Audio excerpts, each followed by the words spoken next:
everyone. I'm Barbara Ham-Lee. A few weeks ago in Another View, we had a great conversation with Dr. Jennifer Harvey, author of Raising White Kids. During our discussion, Dr. Harvey implored white parents to talk about race with their kids in order to raise non-racist children. So how do African American parents deal with race? Are we passing along the same messages generation to generation, or are there major changes? And do our children have yet another take on race as they raise their kids?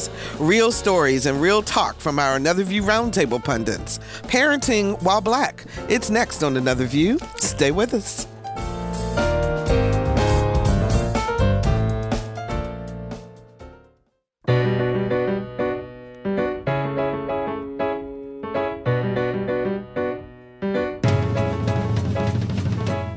Discussing today's topics from an African American perspective, this is Another View.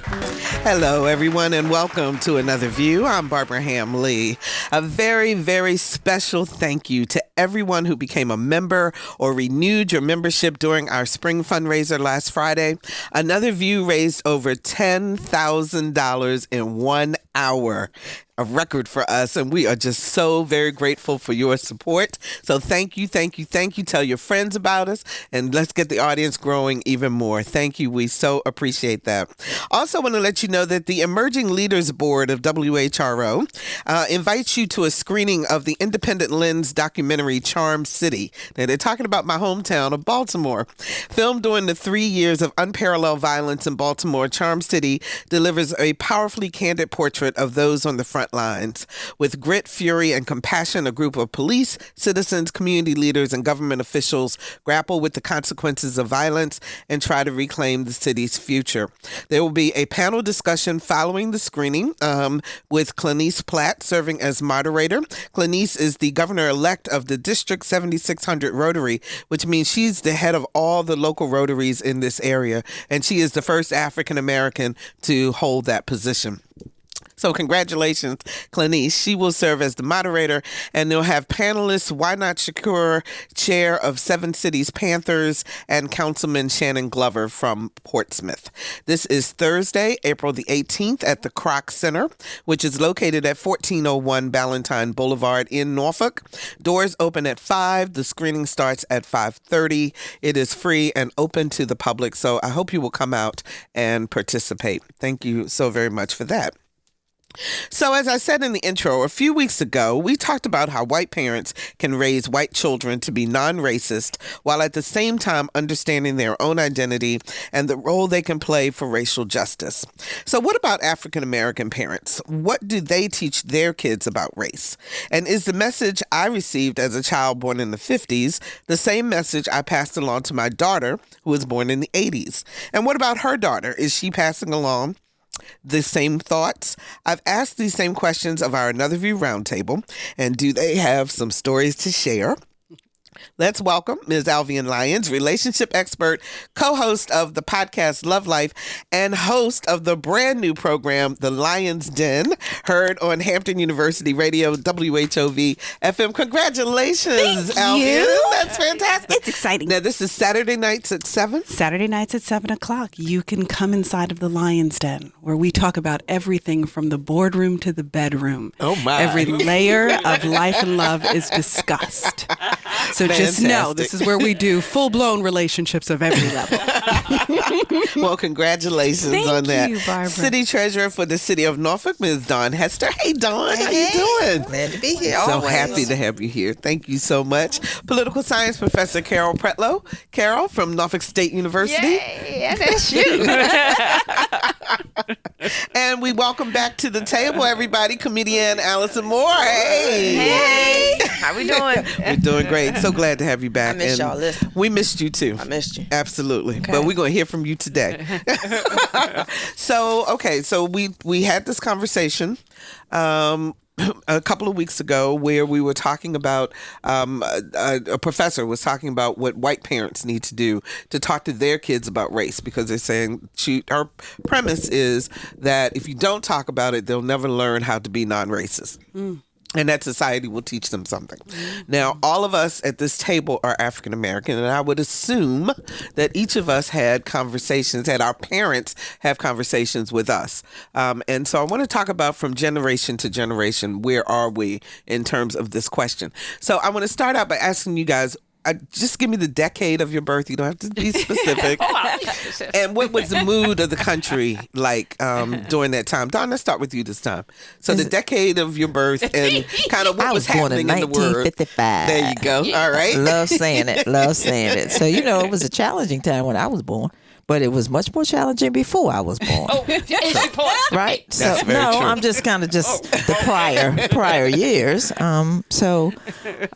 We were still in an uproar. We were still in segregated schools. We were, And I want to do this because I want to give people kind of a perspective of where our parents would have been coming from when they had that conversation. We were still in the segregated schools, and Norfolk was still trying to, we were all divided and separated. And so that's the way things were. But it really wasn't in my face, and I didn't really pay attention to it until we integrated, and that was when I was in the 4th grade in schools. Carol, what was the decade? What was happening? Well, I was born in 1946. I'm old enough to be her mommy. I don't think so, but It was painful. But as a child, I didn't know it was painful because then we were into what they call colored people. And my parents kind of protected me because even I didn't know who colored people were. And I was like, okay, we're the orange, blue, green people. I'm not seeing them. And then the conversation began. But they tried to insulate or protect me because in the summers I went to Wilmington, Delaware to stay with my grandfather. And that supposedly was protection. But next door to my grandfather was a white family, and there were 2 kids, and I played, but I couldn't go in their house. And when I asked, everybody would get quiet.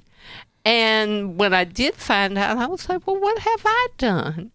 What is it about me that they don't like? And so it was painful. Got you. Okay. Yeah. Alvian, what decade, what was going on? The mid-70s. Okay, see, she didn't want to. I'll tell mine. But you can tell that's the difference between us baby boomers and those millennials. I'm 75, 1975, so I'm 43 years old. Okay. Yeah. So what was happening? We know in the 70s and the 80s there was still turmoil going on.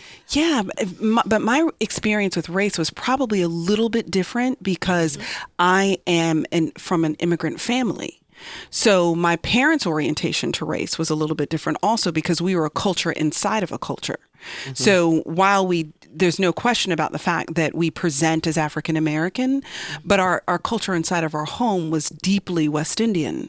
So I was having multiple experiences with what racial identity meant because I was not African American in terms of my cultural upbringing. My parents actually didn't check the box black when asked on any kind of census or any kind of survey. They always checked other, and not because they weren't proud of their brown skin, but because their culture was so different than American culture. They actually thought that they were being dishonest by saying that they were African American when they did not have the history or the experience. Were you born in the States? I'm first generation American. You're first generation American. Okay. All right, Allison, as our millennial. They're trying to kick me out that club. I'm hanging on. Born 83. Okay. And I think we were hoodwinked. I don't think I knew what time it was until probably last 3 years.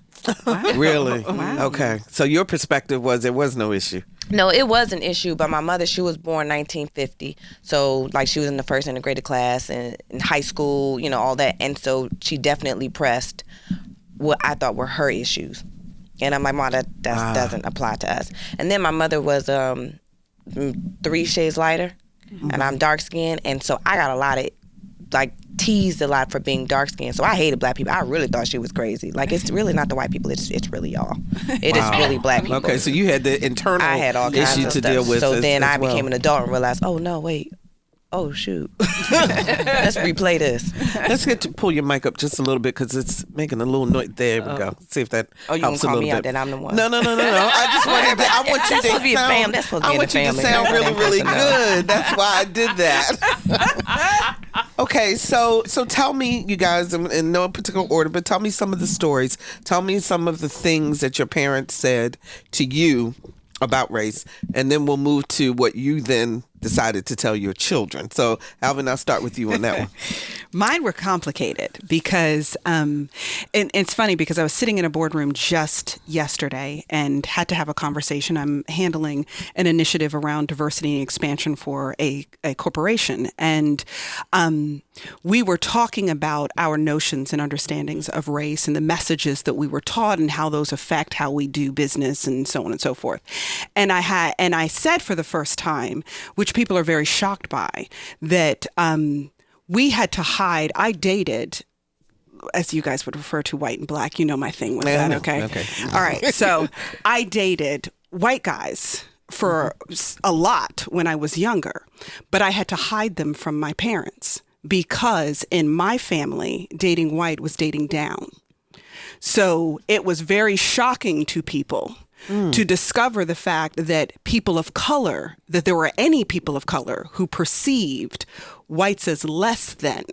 But when you come from the islands, a very proud, educated culture, your orientation is not the same. And my parents didn't have that orientation of less than. We were always taught that we were superior.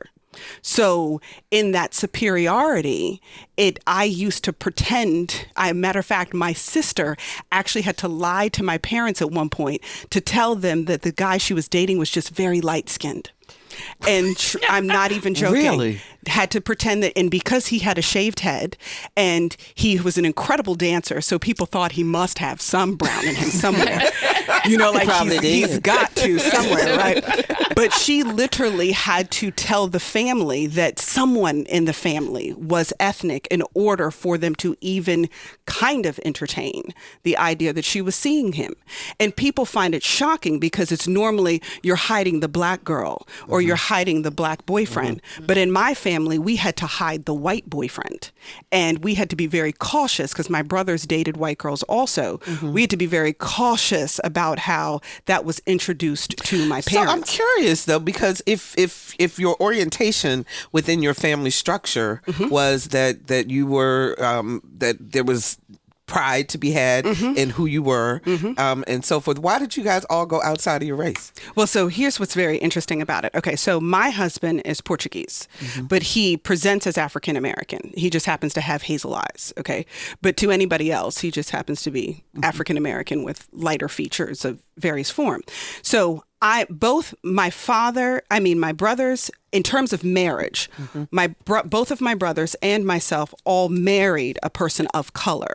However, my sister, who was the baby of the family, who spent the most time inside of this even more progressive culture, her husband is blonde hair and blue-eyed. So, but my father did not come to their wedding. My mom was the only person who came to the wedding because it took 6 months for me to have to convince my father that he needed to give him a chance. So when I say to you, there are cultures that their pride is so deeply in the culture, not very different than some of my Japanese girlfriends, they had to hide their Chinese boyfriends because even inside of Asian culture, there are hierarchical, there are hierarchical understandings. So people are always shocked to discover that there could be any brown culture that does not perceive white as at least equal or superior. And in my household, we were part of that culture. So part of the reason, very quickly to your question about why we dated outside of our race, is because our social exposures in America would be more closely aligned with our European brothers and sisters. I lived in an exclusively white neighborhood. We all went through AP classes. We were the only brown children in those classes. I played in the orchestra.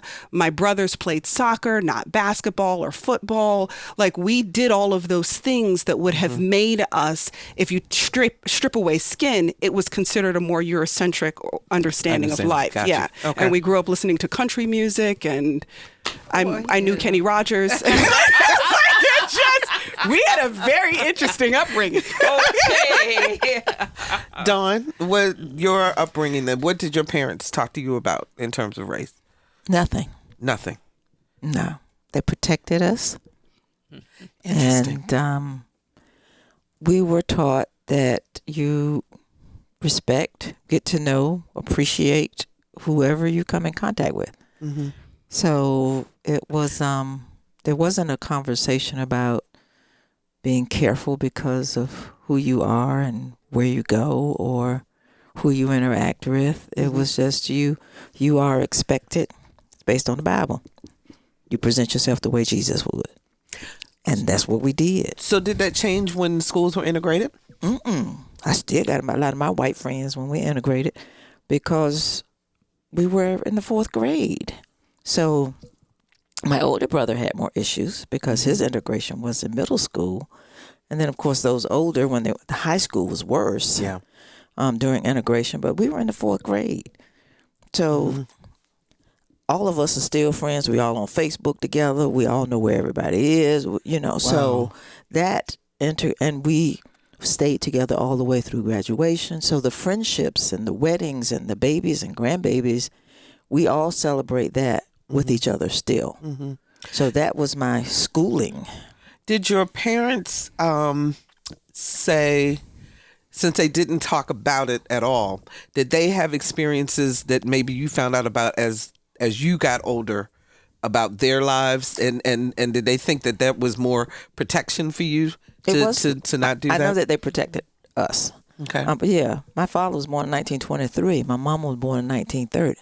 Yeah. So they're from the Church Street era. They're from not being able to go across the tracks. You know, they're from the Wood Streeters and all of those things. And so I don't know if I shared here, but my grandfather was light to white. He picked a woman, my grandmother, who was dark, so that the children would be blend in the middle. Wow. And that was intentional. Now, I didn't know that until I was older. Right. But it was intentional. And it was because of his anger of the white person who had raped his mother, his fair skin, and so his situation. And, but yeah, none of that I knew until I was older. Until you became an adult. Until I was older, yeah. And, you know, we learned a lot more about my father. My mom didn't talk a lot about it, but she was sheltered too. Because he was light to white. He worked on the railroad. So he made enough money. Yeah. They had their own home. They lived a middle class life at that time. What about you, Carol? Because you grew up in a rural area. I grew up in a rural area, and there was this division, but my parents didn't talk about it. I went to a segregated school. They didn't integrate schools until I was in high school. And that was a painful experience because my mother was a teacher, and they took her from the black high school and put her in the predominantly white high school and called it integration. And she said, no, I don't want to go there. And they reminded her that her contract was not with the county, it was with the state, and she didn't have a choice. She felt anger about it, but my dad kept reminding her that we are in the NAACP. We were very active in it, and he said, "You've got to go." And we show our best. So the social integration was more important in terms At of. the same time, when we would get books from the white high school, they would come to the black school and there would be pages missing. And I would kind of say, oh, that means I don't get to do that math problem because I don't have the page. that works for me, okay? And he said, no, it doesn't work for you because what you do is you call your friend because you have got to be better. I don't care what they say, you have got to be better. If they say black kids don't pass a certain entrance, you're going to make a perfect score on it and you're going to spend time. So it was always in me that educationally I had to do the max, and it didn't matter to me, even when I went to Radford, which I was talked to a young lady at Barnes & Noble the other day, and I told her, I said, I was among the first black students that integrated Radford. And I knew there was dissension, but it didn't matter. I was like, y'all got that issue. That's not me. I'm focusing on studying and perfecting and doing what I do. But if you want to waste your time protesting me, fine.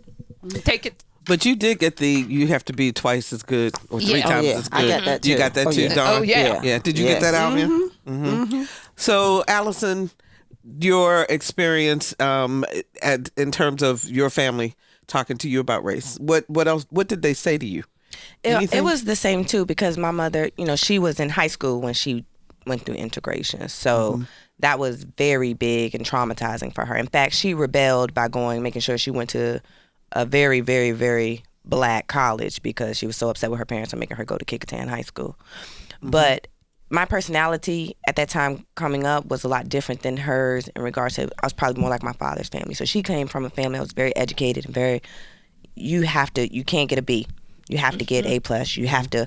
And so she would tell me, you can't do that. You can't talk like that. When you go to these schools, you can't be like that. And I'm like, yes, you can. They love us. Listen, Mom, you have to trust me. You do. You just speak out. You just act crazy. They love it. They watch. They just watch. Like, no, they really weren't. But, so I felt like I was torn, or I was trying to prove to my mother, on behalf of white people everywhere, Mom, you're going to have to let this go. Like, we just woke up one day and everybody is okay with this, just not you. And that's kind of how I, now I'm like, oh, I think she was trying to tell me something. She's in heaven now, but if I could call her, I'm like, Lord, can I talk to my mama real quick? Mom, girl, you knew what you was doing. You were right. I'm sorry, girl, you know I be playing. So that was. Did your parents give you the you have to be twice as good speech too? Yes, but in two different ways. Okay. My father, I grew up, my mother was a single mom, so my father was not that active in my life, but he was just more angry. He was just more, an angry black man from Suffolk, Virginia, and just white people. And hers was a little bit different, but it was more of a strategic, be smart, be articulate, be polished, don't get mad around them, don't express yourself in this way kind of thing. My father didn't necessarily have a sit-down conversation with me. So I'm curious about what the change was, since you were so adamant to your mom that, Mom, you've got it wrong, that there is no racial problem. What happened to you that made you start to realize that maybe some of the lessons your mother was teaching you actually apply? I started working in corporate America. And so I went to Norfolk State University straight out of high school. And then I got pregnant and I got married. So I got pregnant. I got married September 3rd. I had my first baby September 25th, and I got pregnant again in January. So my husband and I were 20, and we were young. And had two babies. And we had two babies, right. So then I went back to school. I got my bachelor's degree, and I'm proud. This is it. I'm working in human resources. I went back and I got my master's degree. This is it. And I sat down and I said to and I just started to notice that things were not right. Like, I worked in a company that had 1,200 employees, let's say, for example. Probably 75% of them were black. 6% of black people were in leadership. And I'm like, well, I don't think that's right.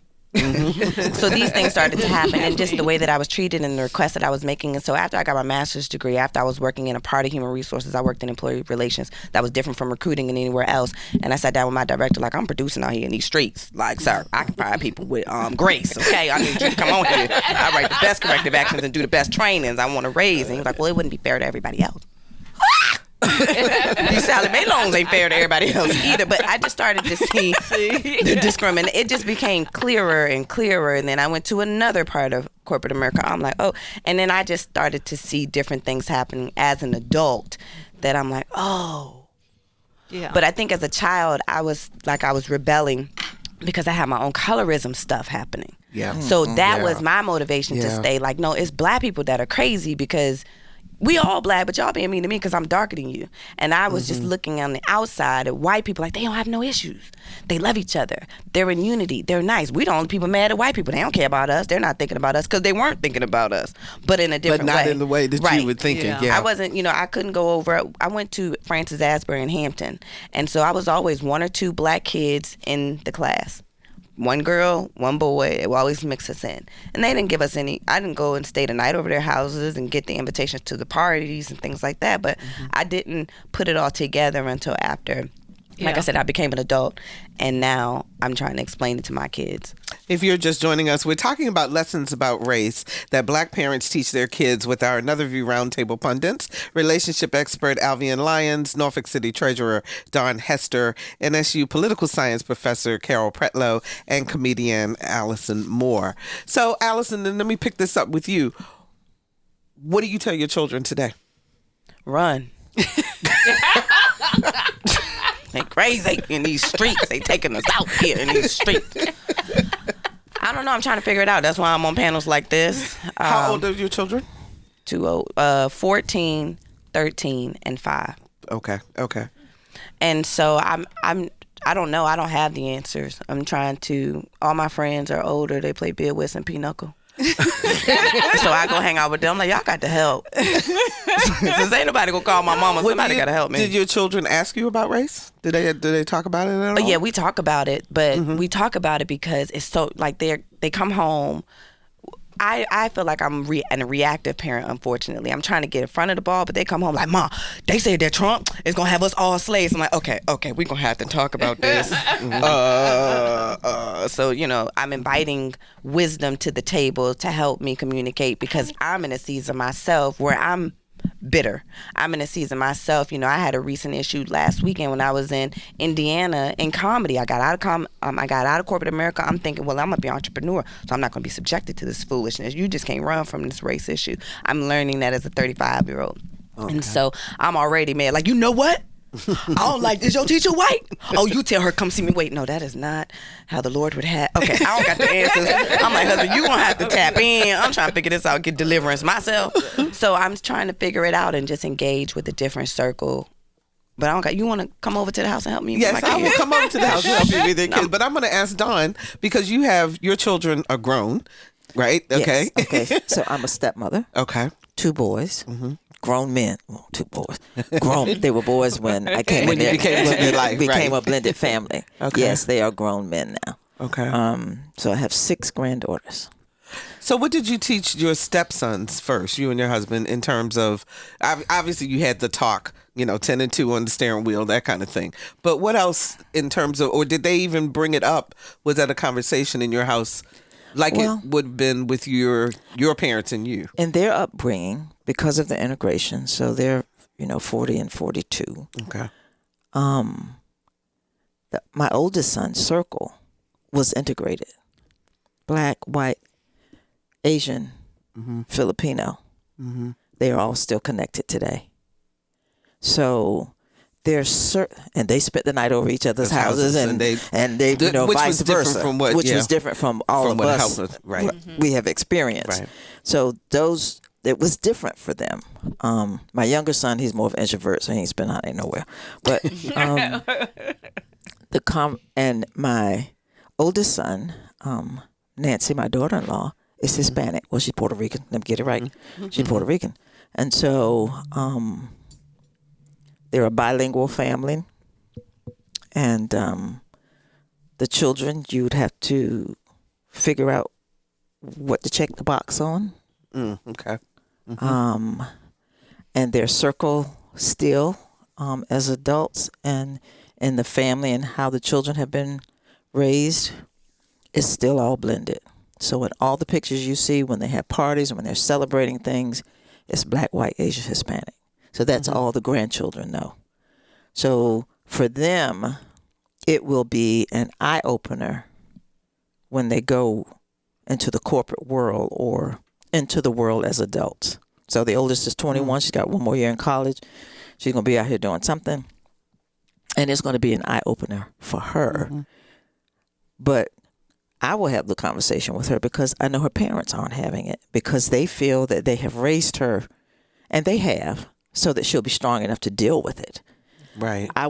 She will be strong enough to deal with it, but I want her to be able to see it faster than say, I saw it. Yeah. Right. Mm-hmm. So that's what I think. Gee, what was you when I needed my you? role needs to be. Yeah. Because when you get there, you're like, What's that? That's a big truck that hit you. They just said something that I know they shouldn't have said, or that just isn't right, or just whatever. And I want them to be able to handle it better. Wow. And that's what I just try to do with children, period. Because, as an educator, you want to try to get that exposure experience, because young people today, unfortunately, are getting it just because of what's happening at the federal level and in the country. But it's smacking them, and they're not understanding. Well, there's no context there for them to process it. To know the pain or to know how to deal with it so that it doesn't hinder you. Because it can put you in a shell and be like, okay, well, I'm just going to stay right in my spot and do my little job. And then you might get caught there. And your old blossoming may get missed because of interactions with people who have not treated you the right way. Alvian, your kids are multi-aged. Right. I have 3. My oldest is adopted. She's 23. My oldest biological child is 22. And then our baby is 17. Okay. So are you talking what's the difference between what your family told you versus what you're telling your kids? Well, the demographics makes a difference. Region makes a difference, because I grew up north. So, and let me be clear, there were still messages that were taught about race, and I learned outside of my home the fact that I was not as superior as I was taught inside of my home. So I had experiences, from elementary school. I remember the first boyfriend I had a crush on. I don't care if he's listening or not. His name was Cameron, right? And so I thought Cameron was the cutest thing ever. And so we skip recess and we're sneaking back into the room with our best friends, and we were supposed to, everybody was supposed to kiss. First kisses, okay? Everybody was supposed to kiss. And I remember Cameron saying that I will kiss Lara, who was my best friend at the time, who was white. So I'm the only brown person in this. I'll kiss Lara, but I can't kiss Alvy, because that was my nickname back then. And I knew then I was probably 9 or 10 years old, I knew then that something was wrong, why it was okay for you to kiss her, but you couldn't kiss me. And then the messages kept going from there. Sometimes I'd be hanging out with my girlfriends, and they were all white. I didn't really actually have any black friends until I got older. Associations, but not deep friendships.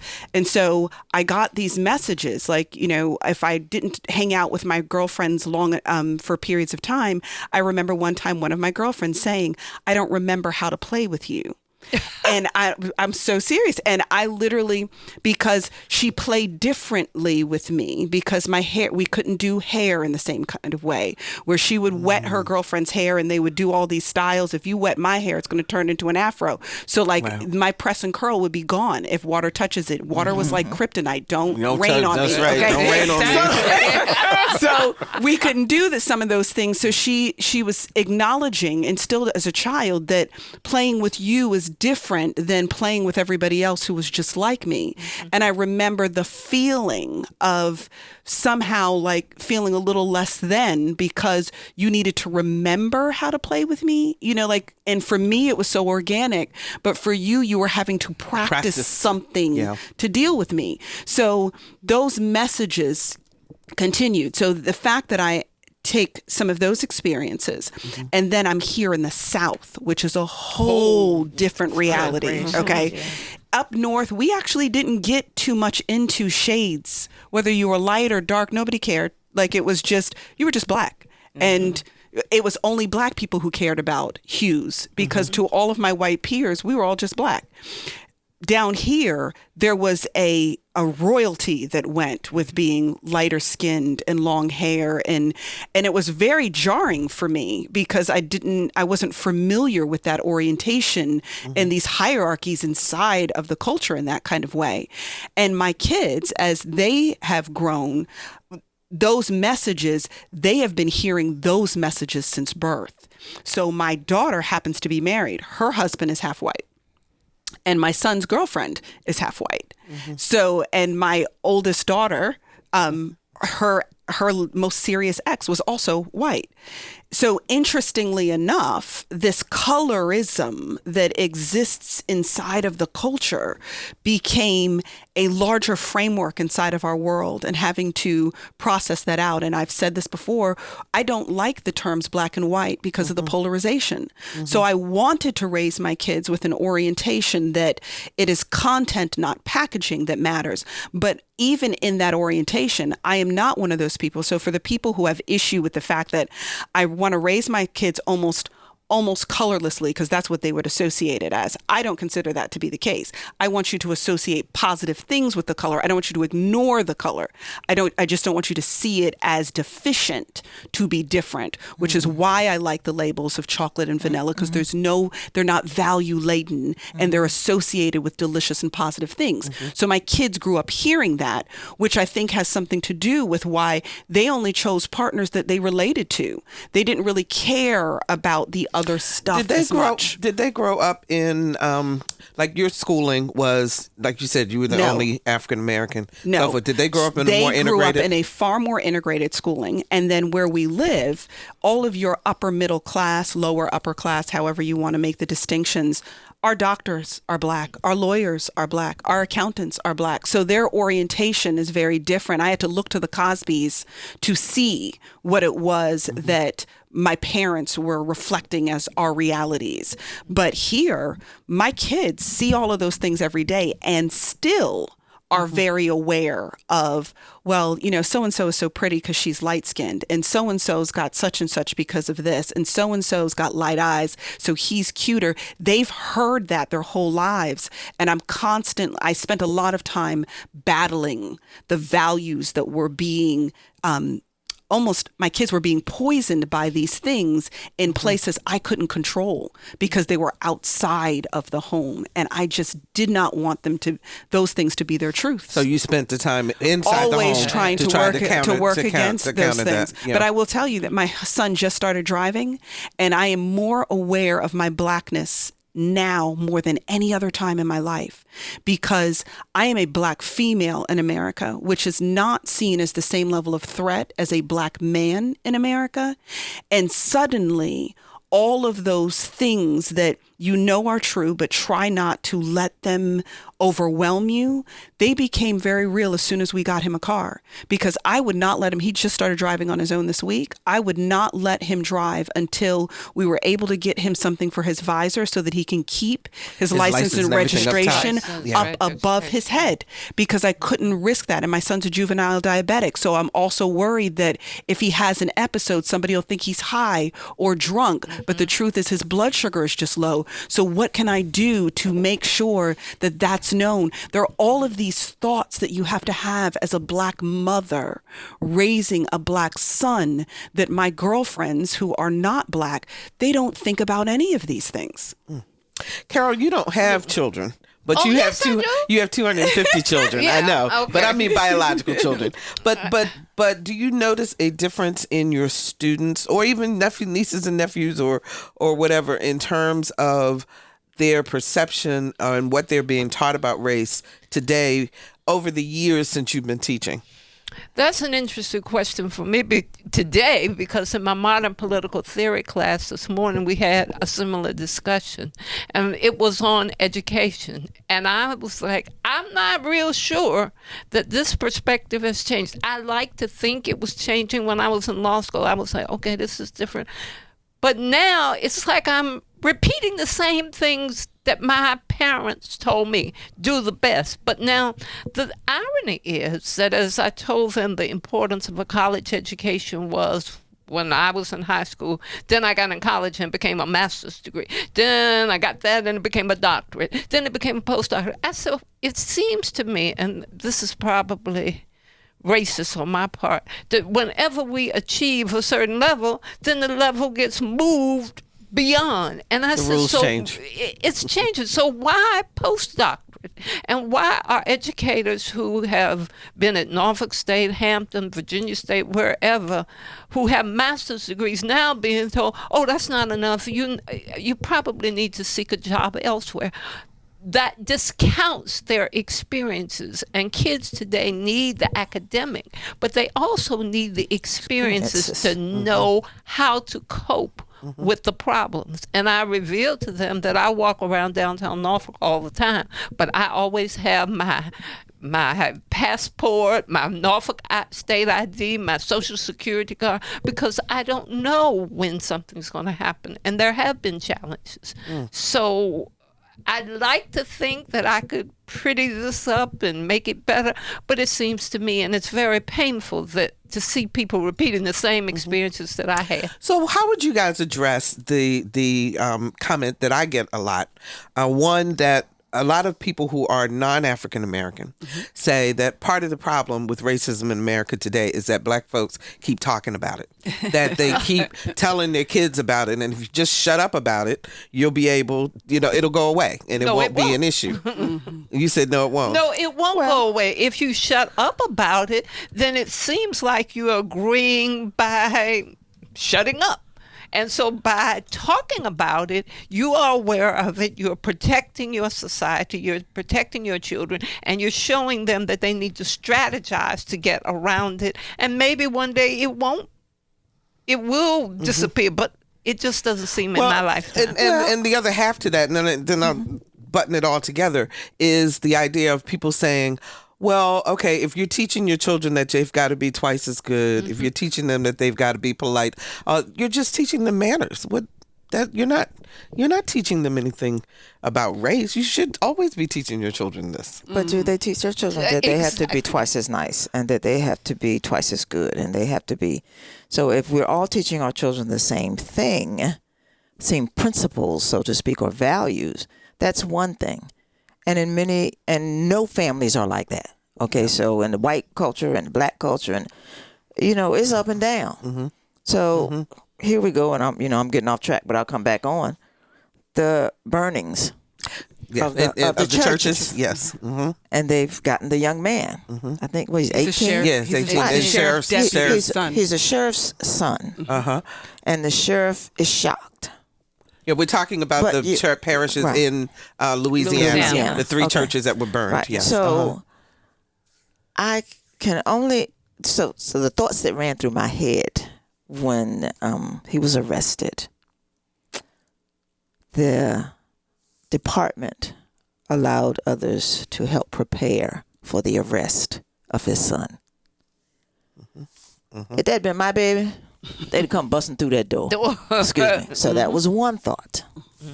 The other one is, okay, we have social media, and if we don't pay attention to what our children are doing, social media can influence you.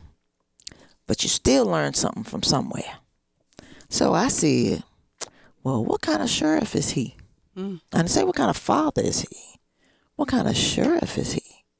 Because if this young man felt that from whatever means that he was going to go burn down these churches, black churches, something in that home, something gave him an idea that was okay. And it might have come from social media, but if you do the best you can with your children, which he probably thought he did, but we don't know what values he was teaching, and we don't know any of those things. How did he get there? So, I'm looking at the mental health thing gonna come out and they're gonna say all that. I don't agree with that either. We still need to go.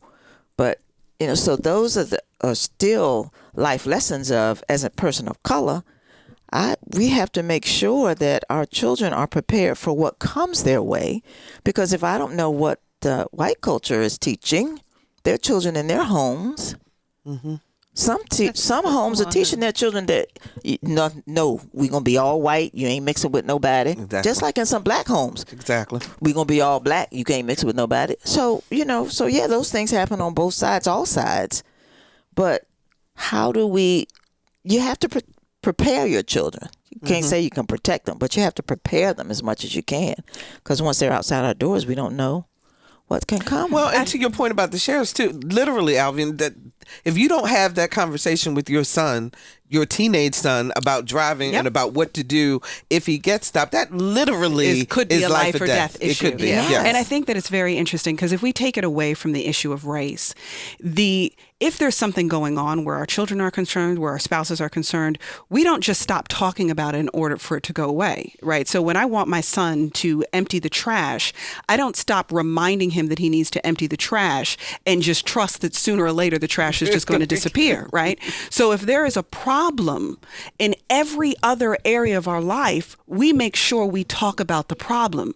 If it's mental health, if it's physical health, if it's habits, if it's communication issues, reminding each other as spouses that, baby, we got to connect so that we don't drift off. Couples grow apart every day. We are okay with talking about virtually everything else as long as we need to. But race is the only thing people want to make it just go away. And the truth is, the more that we talk about it and the more comfortable we are with each other's realities of it, and no one reality being the absolute truth, but it's the individual's truth, and that we could learn to respect those things and not demonize each other because of those different experiences. The shortest distance between difference is relationship. And if we want to be able to do anything about it, we got to be okay with having some uncomfortable conversations. And everything that any one of us who's had to fix anything in our life with family or friends have had to have some uncomfortable conversations, sometimes a million times over, in order to be able to just incrementally move that thing forward. So I think it's crazy when people say, let's just stop talking about it and let it go away. Okay, well then you stop talking to your son about cleaning up. You stop talking to him about picking up the dog poop. You stop talking to your spouse about such and such. You see if that just goes away. It doesn't. So let's stop pretending that it's not just because we're uncomfortable with the issue of race, because that's what it really is. And there's one other quick thing I want to say. People need to understand the difference between prejudice and racism, because a lot of people use those terms as if they're synonymous, and they're not. Racism is prejudice plus power. It's your ability to take your prejudice and use it to subjugate or hold down someone else. If 100 Black people are racist, they would have to have the power to influence whether or not another white person got an opportunity. But the truth is, and there were 100 studies on this, but the truth is that if most of America, Black America, decided that they were no longer going to like white people, it wouldn't change most white people's lives one iota. So the reality is that we can be violently, inappropriately, wildly, and unexcusably prejudiced, but there is not reverse racism until we have systemic power to be able to hold down another cultural entity. So, Allison, you have younger kids than the rest of us on this panel. Right. So when you look at the opportunity of or the church burnings on one hand, and then you've got Georgetown University on the other hand, who this morning the students all voted to pay the $27 and some change per semester in order to put it into a fund for reparations because of the slaves that were sold to keep Georgetown open. Okay. And so you have white kids going, we need to do this. This is, we need to correct the wrongs from before. So as you're looking at these two dichotomies of race and how we as African Americans are affected, what do you tell your kids today? I'm still, like I said, operating out of probably my own personal hurt, because I'm like, don't get hoodwinked. They look nice, but they bite. Is what I'm saying right now. And personally, I'm in a season where I'm engaged in a relationship from the very first time that we had our round, another view. I went and I found me 2 white people that I'm like, you gonna be my friend. 2 white women. We are real friends. Intentional friendship. We're gonna do this. So we've had some weird conversations. We've had some awkward moments. We went to Panera, but we text. My friend, she listens. Shout out if she on. And so we're like, we got to work this thing together. They're real white. Like, I showed my best friend, my white friend, and they're like, oh, you got a white friend. I'm like, yes, I got real white friends. Like, this is real. I'm not doing this no more. We are doing this. So I'm trying to embrace it all, but I'm also like, look, I don't know. But we're just going to trust the Lord. Let's pray about it and just be led with discernment. And hey, if y'all want to help us, please help. But don't take it personal if it doesn't happen. Let me see if I can get this call in from Pete in Norfolk. Hi, Pete. You're on the air. Hey, Barbara. Thank you so much for hosting conversations like this one. Thank you. I'm a white teacher educator, and these frank conversations with people of color are not always easy to find. So I really appreciate that. Thank you. The reason for my call today is I just wanted to add another education perspective to y'all's conversation. One of the things I tell my folks is teachers tend to be middle-class white females, and that type of person doesn't always have the best tools to communicate with students of color about the real-world challenges they're going to face once they leave the schoolhouse. So oftentimes you end up with this environment where it's a fake colorblind classroom, and I don't believe that does any favors for our students of color. For our students of color who have to go out in the real world and face those real challenges that you guys do. Amen. Okay, Pete, thank you so much for the call. I want to let the panel recharge because we only got 2 minutes left. Absolutely. For real. First of all, I just want to say I applaud Pete for his honesty, because education is about all things, and we have to be okay with the fact that all things aren't going to be all the things we want to talk about, but we have to address the fact that there are things that we need to talk about. And when you love kids, you empower them to be able to stand on their own 2 feet with everything that comes with it. And I think that needs to be in every school and teacher's toolbox. Have an honest conversation in your own school with your own staff about how you have those conversations. It will help you be a better teacher. I totally agree. And sometimes it is painful, even when you are in a classroom and you are incorporating your experiences into helping people understand the textbook perspective. It's painful, but you got to do it. Okay, and you know what, guys?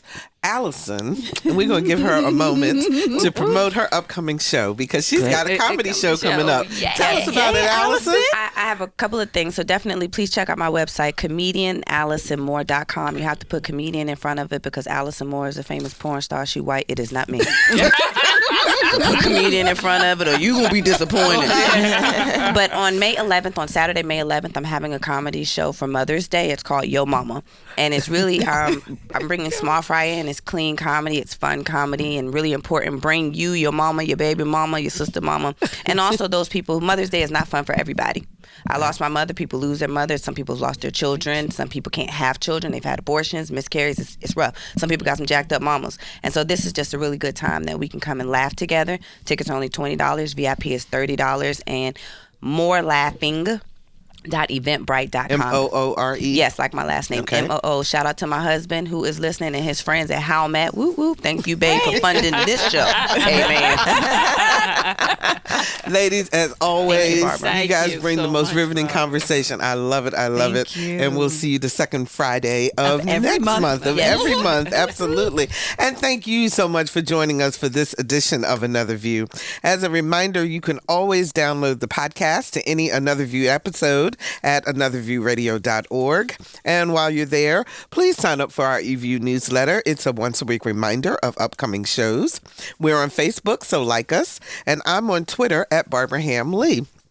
Speaking of mothers, next week on Another View, Desiree Cooper, author of Know the Mother. It's an enlightened look at women who are mothers. And this woman, she writes fiction. And the very first story captured me so much that I had to read the whole book, like right then and there. Very much so. It's excellent. So join us for that conversation next week.